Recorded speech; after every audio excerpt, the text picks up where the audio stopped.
when you build your own N8N workflow, it's just general steps usually to follow. So we're on the same page and you'll be much more easily understand the built-in process. So we start from setting up N8N.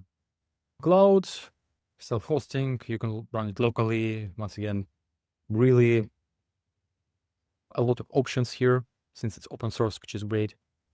After that, we are creating our first trigger node, and that initiates the workflow. After that, we are adding the action node to perform the tasks.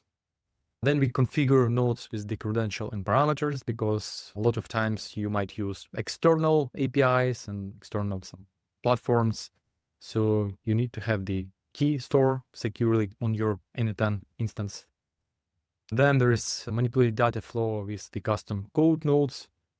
If the built-in action nodes are not enough, you can use custom code nodes, as I mentioned previously, like JavaScript or Python, whatever.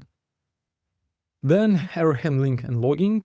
It has really good visual logging. And next is about testing everything and running. It's clear.